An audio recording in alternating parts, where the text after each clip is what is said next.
Bonjour à tous, bienvenue pour cet épisode 15 de Coach 60. On va faire aujourd'hui un quiz de révision. Ce quiz m'a pris beaucoup de temps à faire. Je vais essayer de vous partager le lien si c'est possible. Je l'ai fait sur Kahoot comme vous voyez. Allez, on se dépêche de commencer parce que ce quiz m'a pris énormément de temps. Il est très tard. Donc commençons sans plus attendre avec la première question en prise de supination. La paume est tournée vers le ciel, c'est vrai bien évidemment, heureusement que j'ai bon. Imaginez, j'ai une erreur, ça serait un petit peu la honte. La mobilité améliore la qualité des mouvements avec charge, c'est la capacité d'un muscle à être étiré de manière statique, non, prévient les blessures. C'est synonyme de contrôle moteur, ouais, ok, c'est bon. Le stress métabolique est associé à une accumulation de métabolites, oui, est l'un des principaux facteurs de l'hypertrophie sarcoplasmique, oui. N'a aucun rôle dans le développement de la masse musculaire, non. Permet l'ouverture des voies anabolisantes, oui. Bon, vous voyez, hop, super. L'abduction consiste à éloigner un membre du plan médian. C'est vrai. Quelles sont les coupes possibles en anatomie? Sagittale, frontale, transversale, oui. Ah bah ok, il n'y en avait qu'une. Le supraépineux et le petit rond sont impliqués dans quelle fonction de l'humérus? La rotation latérale. Quel rôle sont assurés par le deltoïde antérieur et le deltoïde postérieur? Le deltoïde antérieur, l'antépulsion, la rotation médiale, oui. Le deltoïde antérieur, la rétropulsion, la rotation latérale avec abduction au-delà de 90 degrés, oui. Le deltoïde postérieur, le deltoïde postérieur, rétropulsion, rotation latérale, abduction au-delà de 90, ça c'est bon, ça c'est faux. Deltoïde postérieur, antépulsion, rotation médiale. Quand on parle communément du brachial, on fait référence à du muscle le plus supérieur de la loge antérieure du bras. Non. D'un muscle impliqué dans la flexion du coude, oui. Du brachial antérieur, oui. Du biceps brachial impliqué dans la supination du coude, non. Le triceps brachial est composé de 3 chefs. Le chef long le plus long, oui. Le chef médian le plus imposant, oui. Le chef latéral le plus imposant, non. Le chef médian le plus petit, non. Le coracobrachial est impliqué dans l'abduction et l'antépulsion, oui. Ok. Quel est l'intérêt de travailler le triceps brachial en position étirée? Cela permet de mieux cibler le chef latéral du triceps. Non. Cela permet de renforcer la position du coude lors des flexions. Non. Cela permet d'activer principalement les muscles stabilisateurs du triceps. Non. Cela augmente l'étirement du chef long, favorisant son recrutement. Oui. Quel muscle est surnommé le muscle du boxeur?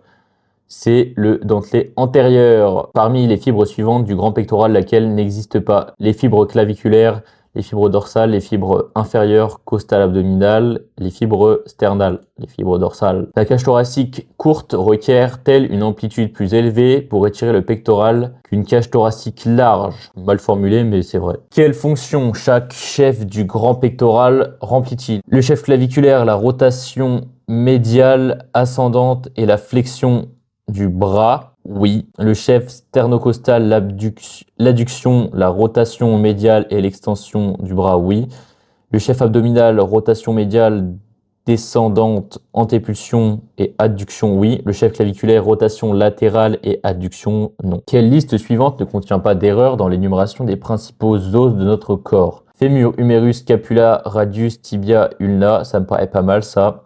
Ah bah, on n'a pas eu le temps de lire les autres. Quel est le rôle principal des muscles rhomboïdes? L'adduction de l'épaule, la flexion du coude, le rapprochement des scapulas, la stabilisation de l'omoplate. Ok. Quels faisceaux du trapèze sont principalement recrutés lors du haussement des épaules? Le trapèze supérieur. Quels sont les rôles principaux du grand dorsal et du grand rond? L'extension du bras, l'adduction du bras, la rotation médiale du bras, la rétropulsion du bras, il y a tout. Quelles fonctions sont sollicitées lors d'un tirage unilatéral sur banc? L'extension du bras, l'adduction du bras, l'abduction non, la flexion du coude. Oui, la flexion du coude obligatoirement, mais je crois que j'ai mal formulé la question. Donc on va laisser comme ça, sinon on va avoir faux. Voilà, il faudra que je modifie ça. Les lombaires sont un groupe de muscles. Faux, c'est une zone. Quelles sont les affirmations correctes concernant les érecteurs du rachis? Ils sont responsables de l'extension de la colonne vertébrale. Oui, ils permettent la flexion latérale de la colonne vertébrale. Ils sont impliqués dans la rotation du bassin pendant la marche. Non, ils jouent un rôle dans le maintien de la posture verticale. Oui. Qu'est-ce que je suis fort? Le kickback cible principalement quel muscle du fessier? Bon, je vais flouter l'image. Si j'arrive à vous partager le lien, vous pourrez aller voir.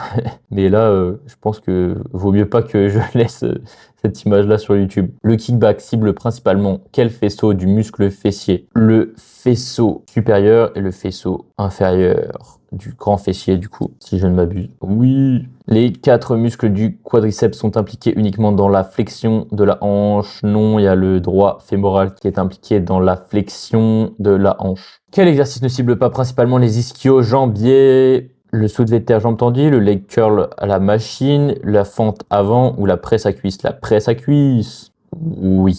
Rotation externe, biceps fémoral, chef long et court. Oui. Extension du genou, biceps fémoral, chef court. C'est faux. Extension de hanche, biceps fémoral long, semi-membraneux et semi-tendineux. Le pectiné et le gracile ont des rôles d'adduction. Vrai. Quels sont les rôles du triceps sural?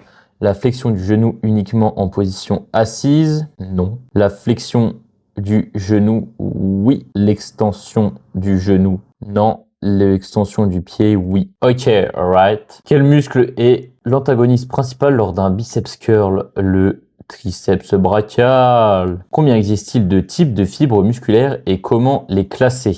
2 types lentes, non. 3 types lentes, intermédiaires et rapides. 1, 2, A, 2B, oui, ça correspond. 3 types fibres rouges, roses et blanches, oui. 4 types lentes, non, pas 4 types. Ok, on est chaud, on est chaud. Les fibres musculaires les plus rapides sont liées à la force et capables de produire de l'énergie sans oxygène, oui. Liées à l'endurance et nécessitent de l'oxygène pour fonctionner, non. Liées à la force explosive, utilisant principalement la voie anaérobie, oui, c'est la même chose que ça.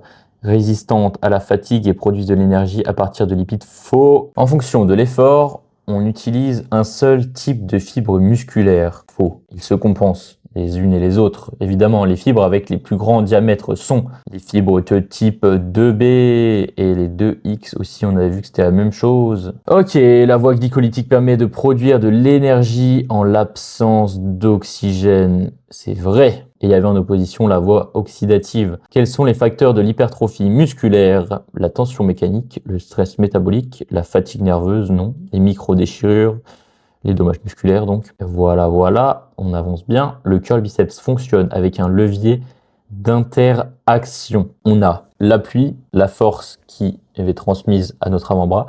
L'appui, la force, la résistance. Oui, c'est donc vrai, la force et l'action. Les extensions de mollets sont un levier de type 1, inter-appui. Un levier du type 2, inter-résistance, oui, c'est ça. Un levier du type 3, interaction. La réponse D. Est-ce que la réponse D, c'était une bonne réponse? Je sais pas. Ah, tu n'étais pas loin, j'avais dit. J'ai même oublié ma connerie. La réponse D, c'est... Vous saurez si vous voulez refaire le quiz. La réponse D, faut la cocher. Cocher les affirmations vraies. L'alignement des articulations n'est pas important pour la prise de muscle. C'est faux. Une bonne technique, un meilleur stimulus. Plus le poids est proche du corps, plus on génère de force. Oui, on réduit le bras de levier. Une prise large augmente toujours la force. Non. La position du centre de gravité influence l'efficacité du mouvement. Effectivement, on est chaud, on est chaud. Cocher les affirmations vraies sur les stabilisateurs. Il existe 2 familles de stabilisateurs, locaux et globaux. Oui, les stabilisateurs ne jouent aucun rôle dans l'exécution des exercices. Oui, bah non, évidemment. Les stabilisateurs contrôlent uniquement la flexibilité des articulations. Non. Les stabilisateurs globaux sont composés de plus de fibres de type 2. Oui, j'ai cru que j'avais eu faux. L'hypertrophie sarcoplasmique augmente la quantité de myofibrilles dans les fibres musculaires. Faux. Oh, on a terminé. 39 sur 40. Évidemment, j'ai fait une faute sur une petite connerie, une petite vanne que j'ai mis à moi. Donc voilà. J'espère que ce test vous a plu. Je vais essayer de vous partager le lien. Je ne sais pas si c'est possible, si ça peut vous intéresser. J'aimerais bien le faire en live, ce quiz. Ça pourrait peut-être me permettre de partager ces connaissances avec un petit peu plus de monde. Ça pourrait être cool. Dites-moi ce que vous en pensez. Je ne sais pas encore sur quelle plateforme, sous quelle forme je pourrais le présenter. Et même si c'est possible ou non en gardant la version gratuite, je ne sais pas. Je vous remercie pour votre attention. On a fait une grosse révision aujourd'hui. Surtout moi, en fait, de mon côté, parce que je me vois quand j'ai fait le questionnaire, en fait, j'ai pas apporté trop de justification.